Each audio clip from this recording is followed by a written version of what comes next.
ಮಹದಾಯಿ ಟ್ರಿಬ್ಯುನಲ್ನಿಂದ ಕರ್ನಾಟಕಕ್ಕೆ ತೀವ್ರವಾದಂತಹ ಅನ್ಯಾಯ ಆಗಿದೆ. 7 ವರ್ಷದಿಂದ ಸತತವಾಗಿ ನ್ಯಾಯ ದೊರಕಿಸ್ಕೊಡ್ತೀವಿ ಅಂತ ಹೇಳಿ ಇವತ್ತು 7 ವರ್ಷದ ನಂತರ ಒಂದು ಹನಿನೂ ಕೂಡ ನೀರು ಕೊಡದೆ ನಮ್ಮ ರಾಜ್ಯಕ್ಕೆ ಅನ್ಯಾಯ ಮಾಡಿದ್ದಾರೆ. ನಾವು ಕೇಳ್ತಾ ಇದ್ದಿದ್ದು ಮಹಾರಾಷ್ಟ್ರದ ನೀರಲ್ಲ, ಗೋವಾ ರಾಜ್ಯದ ನೀರಲ್ಲ, ನಮ್ಮದೇ ಆದಂತಹ ರಾಜ್ಯದ 6 ಹಳ್ಳಗಳಿಂದ ಕಳಸಾ, ಬಂಡೂರಿ, ಹರ್ತಾಳ್, ಚೋರ್ಲಾ, ಪೋಟ್ಲಾ, ಗುರ್ಕಿ 6 ಹಳ್ಳದಿಂದ ನಾವು ಮಲಪ್ರಭಾ ನದಿಗೆ 7.56 TMC ನೀರನ್ನು ಕೇಳ್ತಾ ಇದ್ವಿ. ನಮ್ಮದೇ ರಾಜ್ಯದ ಹಳ್ಳಗಳಿಂದ ನಮ್ಮದೇ ರಾಜ್ಯದ ನದಿಗೆ ಜೋಡಿಸೋದಕ್ಕೆ ನಮಗೆ ಟ್ರಿಬ್ಯುನಲ್ ಅವಶ್ಯಕತೆ ಇರಲಿಲ್ಲ. ಈ ವಾದನವನ್ನು ಮಂಡನೆ ಮಾಡುವುದರಲ್ಲಿ ರಾಜ್ಯ ಸರ್ಕಾರ ಸಂಪೂರ್ಣವಾಗಿ ವಿಫಲವಾಗಿದೆ.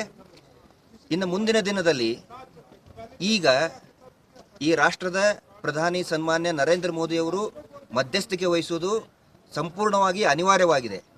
ಒಂದು ವೇಳೆ ಏನಾದರೂ ಮಧ್ಯಸ್ಥಿಕೆ ವಹಿಸಿ ಕರ್ನಾಟಕದ ಪಾಲನ್ನು ಏನಾದರೂ ಕೊಡದೆ ಹೋದರೆ ಖಂಡಿತವಾಗಿಯೂ ಕೂಡ ಅತ್ಯಂತ ತೀವ್ರಗತವಾದಂಥ ಹೋರಾಟ, ತೀವ್ರಗಾಮಿಯಾದಂಥ ಹೋರಾಟವನ್ನು ನಾವು ಪ್ರಾರಂಭ ಮಾಡ್ತಾ ಇದ್ದೇವೆ.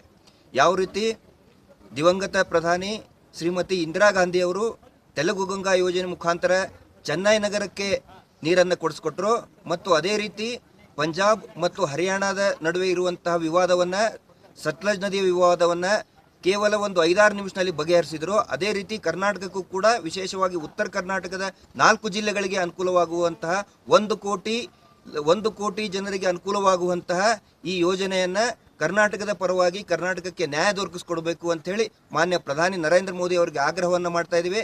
ಎಲ್ಲಿವರೆಗೆ ಪ್ರಧಾನಿಯವರು ಮಧ್ಯಸ್ಥಿಕೆ ವಹಿಸೋದಿಲ್ವೋ ಅಲ್ಲಿವರೆಗೆ ಈ ಹೋರಾಟವನ್ನು ಸಂಪೂರ್ಣ ತೀವ್ರವಾಗಿ ಮಾಡ್ತಾ ಇದ್ದೀವಿ. ಮತ್ತು ಏನು ಇದು ವಕೀಲರ ತಂಡ ಇದೆ, ನಾರಿಮನ್ ಅವರು ಪೂರ್ತಿಯಾಗಿ ನಿರ್ಲಕ್ಷ್ಯ ವಹಿಸಿದ್ದಾರೆ.